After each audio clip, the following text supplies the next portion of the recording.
ষ্টুডিঅ'ৰ মাজত মই মিনহা আছে এই মুহূৰ্তৰ আটাইতকৈ গুৰুত্বপূৰ্ণ খবৰ লইবৰ কাৰণে চেষ্টা কৰিছো ৰূপহীহাটত যি হত্যাকাণ্ড সংঘটিত হৈছিলে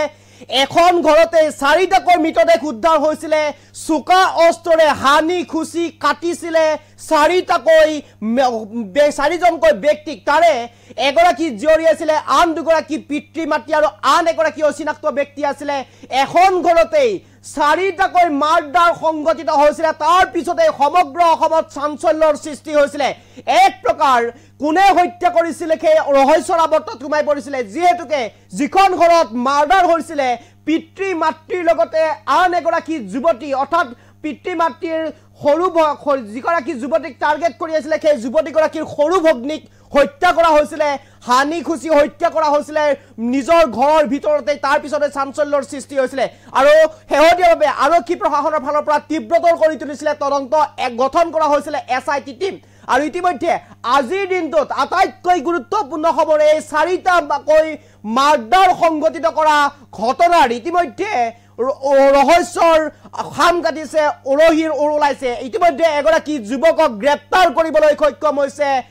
অধিক খুটা পচাৰ অন্তত গ্ৰেপ্তাৰ কৰিছে আৰু সেইগৰাকী হত্যাকাৰী বুলি ইতিমধ্যে আৰক্ষীয়ে চিনাক্ত কৰিছে এই মুহূৰ্তত সবিশেষ খবৰ লইবৰ কাৰণে চেষ্টা কৰিছো আপোনালোকৰ বাবে ৰূপহীহাটৰ গড়জানত চাৰিটাকৈ হত্যাকাণ্ডৰ সৈতে জড়িত এজনক গ্ৰেপ্তাৰ অমল সৰকাৰ নামৰ এজনক 2 দিন জেৰাৰ অন্তত গ্ৰেপ্তাৰ আৰক্ষীৰ এসআইটি টিমৰ 10 দিনীয়া তদন্তৰ অন্তত আটক কৰে অমল সৰকাৰ নামৰ লোকজনক এই মুহূৰ্তৰ বিগ ব্ৰেকিং বুলি ক'ব লাগিব গুণধৰ সৰকাৰৰ 3 জনক হত্যা কৰা অনুপম সৰকাৰক হত্যা কৰিছিল অমল সৰকাৰে গুণধৰ সৰকাৰৰ 3 জনকৈ লোক গুণধৰ সৰকাৰ পত্নী আৰু জিয়ৰীক হত্যা কৰিছিল আৰু অনুপম সৰকাৰ আন এজন লোক ব্যক্তিক হত্যা কৰিছিল সেই হত্যাকাণ্ডত অমল সৰকাৰ হত্যাৰ বলি হোৱা গুণধৰ সৰকাৰৰ ভতিজা বুলি ইতিমধ্যে জানিব পৰা গৈছে অমল সৰকাৰ বুলি ইতিমধ্যে চিনাক্ত কৰা হৈছে এগৰাকী যুৱকক আৰু ইতিমধ্যে অমল সৰকাৰ এগৰাকী ব্যক্তিক হত্যা কৰিছিল পূৰ্বে দেখুৱা এগৰাকী মহিলাক এগৰাকী জিয়ৰীক হত্যা কৰিছিল লগতে পূৰ্বতে দেখুৱা যিগৰাকী মহিলা আছিল এই মহিলাগৰাকীকো একে দিনাই একে নিখাই নিজৰ বাসগৃহতে হত্যা কৰিছিল আন এগৰাকী অনুপম সৰকাৰ বুলি যুৱককো হত্যা কৰিছিল এগৰাকী মাতৃ তাৰ পিছতে পিতৃক হত্যা কৰিছিল হেহতিয়াভাৱে যুৱতীগৰাকী জিয়ৰীগৰাকী সৰু জিয়ৰীগৰাকীকো হত্যা কৰিছিল এখন ঘৰতে চাৰিটাকৈ মাৰ্ডাৰ সংঘটিত হৈছিল নিৰ্বাচনৰ ৰিজাল্ট ঘোষণা কৰাৰ দিনাই এই ভয়ংকৰ হত্যাকাণ্ড সংঘটিত হৈছিল তাৰ পিছতে সমগ্ৰ অসমত চাঞ্চল্যৰ সৃষ্টি হৈছিল ইতিমধ্যে এজনক গ্ৰেপ্তাৰ কৰিবলৈ সক্ষম হৈছে 10 দিনীয়া জেৰাৰ অন্তত এসআইটি টিম গঠন কৰা হৈছিল আৰক্ষীৰ শীৰ্ষ পৰ্যায় উপস্থিত হৈছিল গৈ আৰু 2 দিনীয়া জেৰাৰ অন্তত ইতিমধ্যে গ্ৰেপ্তাৰ কৰিছে অমল সৰকাৰ নামৰ এগৰাকী যুৱকক আৰু অমল সৰকাৰ গৰাকী নিজৰে ভতিজাক আছিল নিজৰ ভতিজাকে গ্ৰেপ্তাৰ কৰিছে নিজৰ ভতিজাকে হত্যা কৰাৰ অভিযোগ উত্থাপন হৈছে আৰু ইতিমধ্যে আৰক্ষীয়ে গ্ৰেপ্তাৰ কৰিছে ভতিজাক অমল সৰকাৰক এই মুহূৰ্তত আমাৰ সাংবাদিক তয়েবুৰ ৰহমান জুৰিয়াৰ যি গড়জানত হত্যাকাণ্ড সংঘটিত হৈছিল সেই গড়জানত আমাৰ জুৰিয়াৰ সাংবাদিক তয়েবুৰ ৰহমান উপস্থিত আছে মই পুনে পিচিআৰ টিমক তয়েবুৰ ৰহমানৰ লগত সংযুক্ত কৰাই দিবৰ কাৰণে আহ্বান জনাম আৰু এই মুহূৰ্তত মই তয়েবুৰ ৰহমানৰ সৈতে সংযুক্ত হৈছো তয়েবুৰ ৰহমান যদি আপুনি শুনি আছে মই পুনে আপোনাৰ পৰা জানিবৰ কাৰণে চেষ্টা কৰিম তয়েবুৰ ৰহমান যেহেতুকে গড়জানত চাৰিটাকৈ হত্যাকাণ্ডৰ সংঘটিত হৈছিল আৰু আজি কিছু সময় পূৰ্বে এজনক গ্ৰেপ্তাৰ কৰিছে আন গ্ৰেপ্তাৰ কৰা যুৱকজন হৈছে অমল সৰকাৰ আৰু অমল সৰকাৰ নিজ ভতিজাক বুলি ইতিমধ্যে উল্লেখ কৰা হৈছে আৰক্ষীৰ ফালৰ পৰা এই মুহূৰ্তত তয়েবুৰ ৰহমান আপোনাৰ হাতত আৰু অধিক কি তথ্য আছে হয় মিনাজ এটা কথা ক'ব লাগিব যোৱা কিছুদিন আগত উজুৰিয়াৰ গড়জানত যি মাৰা কাণ্ড সংঘটিত হৈছিল এটা ঘৰতে চাৰিটাকৈ হত্যাকাণ্ড সংঘটিত হৈছিল আৰু এজন অচিনাক্ত যুৱক আছিল অনুপম সূত্ৰধৰ বুলি আজি 3 দিন জেৰাৰ অন্তত অমল সৰকাৰৰ 3 দিন জেৰাৰ অন্তত আজি মুখ খুলিছে সি 3 দিন জেৰাৰ অন্তত আপোন ভতিজাকে তিনিজন একে ফেমিলিৰ 3জন মানুহক হত্যা কৰিছে নিজৰ ভতিজাকে আজি এসআইটি টিমৰ জেৰাৰ অন্তত 3 দিনীয়া জেৰাৰ অন্তত আজি পোহৰলৈ আহিছে মানে অমল সৰকাৰ যিগৰাকী অমল সৰকাৰ বুলি ইতিমধ্যে আৰক্ষীয়ে গ্ৰেপ্তাৰ কৰিছে অমল সৰকাৰ গৰাকী হত্যাকাৰী অমল সৰকাৰ হত্যাকাৰী আৰু সেই অমল চৰকাৰ সম্বন্ধত কি আছিলে হত্যা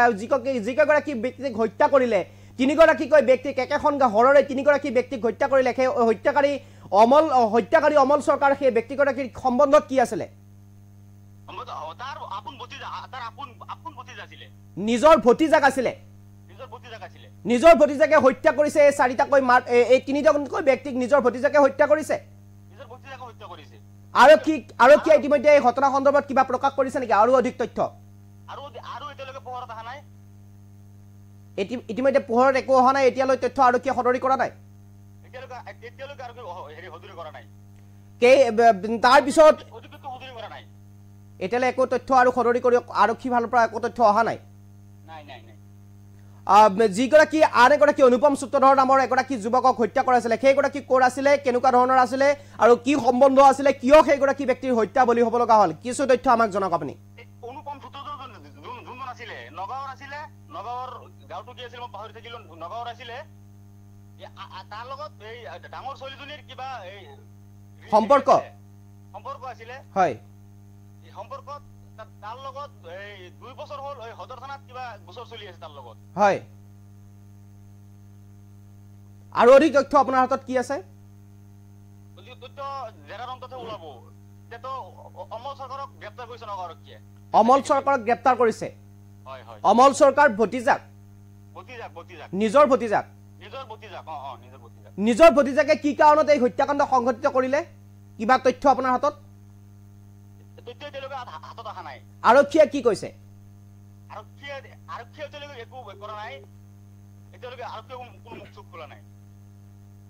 কিন্তু যিগৰাকী অমল চৰকাৰ আছিলে এই অমল চৰকাৰে সেইদিনাখনেই পোন প্ৰথমে সাংবাদিকৰ সন্মুখত মন্তব্য কৰিছিলে তেওঁ প্ৰত্যক্ষদৰ্শী বুলি কৈছিলে পোন প্ৰথম প্ৰত্যক্ষদৰ্শী তেওঁই আছিল বুলি কৈছিলে কি জনাব এই ক্ষেত্ৰত যেতিয়া মাৰাটো হৈছিলে মাৰাৰ হোৱাৰ পাছত গুৰুতৰ কোনো নাছিলে চাৰিটাকৈ হত্যা নিজতে পৰি আছিলে প্ৰথমতে হিয়ে উপস্থিত এইটো ঠাইত উপস্থিত সি প্ৰথমতে হিয়ে হৈছিলে উপস্থিত অমল চৰকাৰ উপস্থিত হোৱাৰ পাছত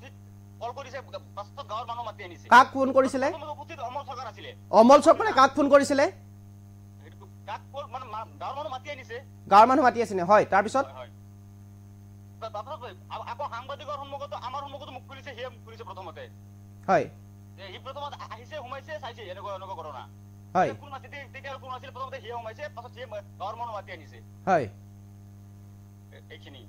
ঠিক আছে তো এইবোৰ ৰমান আমি আপোনাৰ সৈতে আৰু সংযুক্ত হ'বৰ কাৰণে চেষ্টা কৰিম পৰৱৰ্তী সময়ত আৰু অধিক তথ্য আমাৰ দৰ্শকসকলক জনাবৰ কাৰণে চেষ্টা কৰিম এই মুহূৰ্তত এইটোৱে ক'ব লাগিব যিগৰাকী অমল চৰকাৰ আছিলে এই অমল চৰকাৰ নামৰ যিগৰাকী ইতিমধ্যে গ্ৰেপ্তাৰ কৰিছে আৰক্ষীয়ে এই অমল চৰকাৰ নামৰ গ্ৰেপ্তাৰ কৰা এইগৰাকী ব্যক্তিক ইতিমধ্যে আমি দেখুৱাইছোঁ এই ব্যক্তিগৰাকীয়ে পোনপ্ৰথমবাৰৰ বাবে প্ৰথমে ব্যক্তিগৰাকীয়ে সেইদিনাখন যিদিনা হত্যাকাণ্ড সংঘটিত হৈছিলে সেই ব্যক্তিগৰাকীয়ে কিন্তু প্ৰথমে সংবাদ মাধ্যমৰ সন্মুখত মন্তব্য কৰিছিলে তেওঁ প্ৰত্যক্ষদৰ্শী বুলি কৈছিলে তেওঁ প্ৰত্যক্ষদৰ্শী তেওঁৰ নিজৰ খুৰাকক হত্যা কৰি থৈ যোৱা ঘটনা তেওঁ প্ৰত্যক্ষ কৰিছে নিজৰ ছোৱালীক নিজৰ ভগ্নীক হত্যা কৰি থৈ যোৱাৰ ঘটনা সংঘটিত তেওঁ প্ৰত্যক্ষ কৰা বুলি উল্লেখ কৰিছিলে আৰু নিজৰ যি খুৰীয়েক আছিলে সেই খুৰীয়েকক হত্যা কৰি থৈ যোৱাৰ কথা তেওঁ উল্লেখ কৰিছিলে সংবাদ মাধ্যমৰ সন্মুখত তেওঁ প্ৰকাশ কৰিছিলে কেনেকুৱা ধৰণে প্ৰিপ্লেন কৰিছিলে কেনেকুৱা ধৰণৰ ব্লুপ্ৰিণ্ট ৰচিছিলে নিজৰ খুৰাকক হত্যা কৰিবৰ কাৰণে এইগৰাকী অমল চৰকাৰ নামৰ যুৱকজনে আপুনি এবাৰ ভাবক কল্পনা কৰক কেনেদৰে নিৰ্বাচনৰ ফলাফল ঘোষণা কৰাৰ দিনাৰ ৰাতি নিশা কেনেদৰে নিজৰ খুৰাক নিজৰ ভগ্নী নিজৰ খুৰীয়েকক হত্যা কৰিছে লগতে এগৰাকী যুৱক অনুপম সূত্ৰধৰ আৰু সেই অনুপম সূত্ৰধৰ নামৰ যুৱকজনক হত্যা কৰিছে নিজৰ বাসগৃহতে চাৰিটাকৈ এটা নহয় দুটা নহয় চাৰিটাকৈ মাৰ্ডাৰ সংঘটিত কৰিছে এটা নিশাৰ ভিতৰতে অমল চৰকাৰ নামৰ এইগৰাকী ঘাতকে এইগৰাকী পাখণ্ডই আৰু সেই পাখণ্ডগৰাকীক দুদিন জেৰাৰ অন্তত ইতিমধ্যে গ্ৰেপ্তাৰ কৰিবলৈ সক্ষম হৈছে আৰক্ষীয়ে ইতিমধ্যে আৰক্ষীৰ শীৰ্ষ পৰ্যায়ৰ বিষয়া উপস্থিত হৈ SIT টিম গঠন কৰা হৈছিলে আৰু SIT টিম গঠন কৰি ইতিমধ্যে গ্ৰেপ্তাৰ কৰিছে এইগৰাকী অমল চৰকাৰক যিগৰাকী অমল চৰকাৰে হত্যাকাণ্ডৰ নিশা সংবাদ মাধ্যমৰ সন্মুখত তেওঁ প্ৰথম মন্তব্য কৰিছিলে তেওঁ প্ৰত্যক্ষদৰ্শী বুলি উল্লেখ কৰিছিলে প্ৰথম প্ৰত্যক্ষদৰ্শী তেওঁই বুলি উল্লেখ কৰিছিলে তাৰ পিছতেই তেওঁ সংবাদ মাধ্যমত মন্তব্য কৰিছিলে আৰু আজি সেইগৰাকী যুৱককে গ্ৰেপ্তাৰ কৰিছে আৰু কে যিগৰাকী যুৱকে প্ৰত্যক্ষদৰ্শী বুলি মন্তব্য কৰিছিল আৰু সেয়াই হৈছে ঘাতক পাখণ্ড হত্যাকাৰী সেইদিনাখন সংবাদ মাধ্যমৰ সন্মুখত পোন প্ৰথমবাৰ কি মন্তব্য কৰিছিলে প্ৰত্যক্ষদৰ্শী বুলি এই মুহূৰ্তত আমাৰ হাতত সেই মন্তব্য আছে শুনাব বিচাৰিছো কি কৈছিলে সংবাদ মাধ্যমৰ সন্মুখত প্ৰথমতে তেওঁ এই পৰিয়ালৰ নে মই পৰিয়ালৰ মোৰ খুৰা হয় আপোনাৰ খুৰা হয় আপোনাৰ কি নাম মোৰ নাম অমল চৰকাৰ আপোনাৰ ঘৰ ক'ত ইয়াতে ওচৰতে আপোনাৰ খুৰা হয় দেখা গৈছে এই ঘৰখনতে মানে বিবাহৰ কাৰণে প্ৰস্তুতি চলি আছে আৰু অহা বুধবাৰ বিয়া বুলি আমি খবৰ পাইছো 5 দিন মান আছে কওকচোন কেনেকৈ হ'ল ঘটনাটো আপুনি নিজে প্ৰত্যক্ষ কৰিছে প্ৰথম আপুনি প্ৰত্যক্ষ কৰিছিলে মই একচুয়ালি আগতে দেখিছো তেতিয়ালৈকে কোনো অহা নাছিলে মই একচুয়ালি ৰাতি আপুনি কেনেকৈ গম পালে মই ৰাতি একচুয়ালি নিমন্ত্ৰণ কৰিব যাও আচ্ছা আচ্ছা বিয়াৰ দিনটো নিমন্ত্ৰণ আছে ৰাতি হে কৰো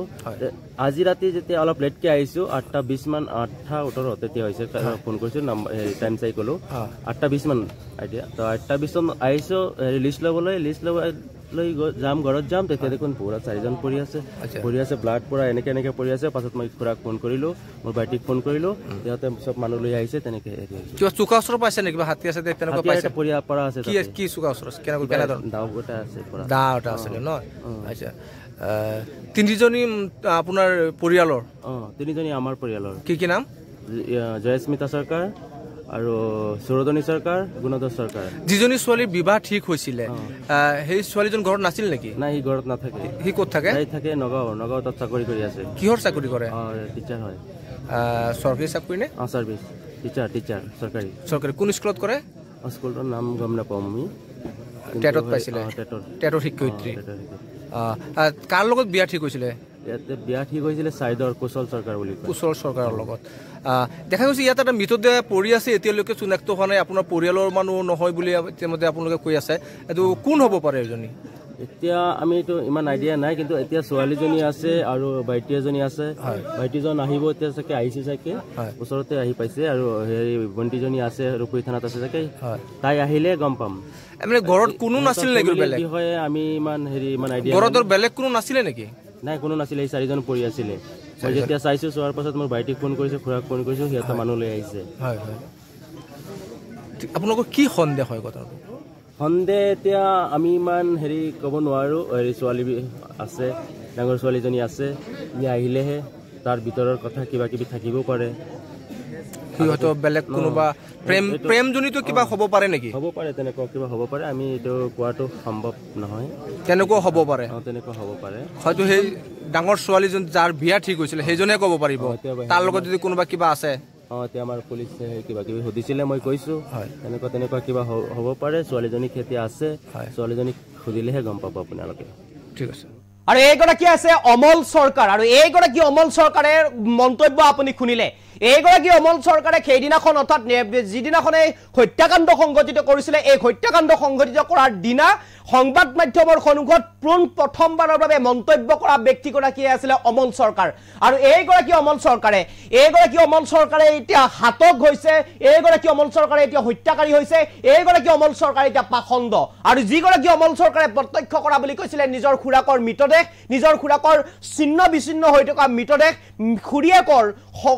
ছিন্ন বিচ্ছিন্ন হৈ থকা মৃতদেহ লগতে নিজৰ ভগ্নীৰ ছিন্ন বিচ্ছিন্ন হৈ থকা যি মৃতদেহ ঘৰৰ মজিয়াত পৰি থকা দেখা বুলি তেওঁ উল্লেখ কৰিছিলে সংবাদ মাধ্যমৰ সন্মুখত কিন্তু প্ৰকৃতাৰ্থত এইগৰাকী মন্তব্য কৰা অমল সৰকাৰে হত্যাকাৰী বুলি ইতিমধ্যে আৰক্ষীয়ে চিনাক্ত কৰিছে ইতিমধ্যে আৰক্ষীয়ে গ্ৰেপ্তাৰ কৰিবলৈ সক্ষম হৈছে আৰক্ষীলৈ ধন্যবাদ বুলি ক'ব লাগিব আৰক্ষীলৈ আপুনি সেলুট জনাব লাগিব আৰক্ষীৰ তৎপৰতাত অতি কম সময়ৰ ভিতৰত 10-12 দিন হ'বলৈ পোৱাই নাই 10-12 দিনৰ ভিতৰতে এইগৰাকী হত্যাকাৰীক চিনাক্ত কৰিবলৈ ইতিমধ্যে আৰক্ষীয়ে সক্ষম হৈছে 4টাকৈ এটা নহয় দুটা নহয় 4টাকৈ মাৰ্ডাৰ সংঘটিত কৰা এইগৰাকী হাতকক ইতিমধ্যে অসম আৰক্ষীয়ে গ্ৰেপ্তাৰ কৰিবলৈ সক্ষম হৈছে দুদিন জেৰাৰ অন্তত আৰু এয়াই হৈছে এতিয়া মানুহৰ মানসিকতা এয়াই হৈছে মানুহৰ এতিয়া প্ৰকৃতাৰ্থত পৰিচয় মানুহ নে জন্তু আপুনি এবাৰ বিচাৰ কৰক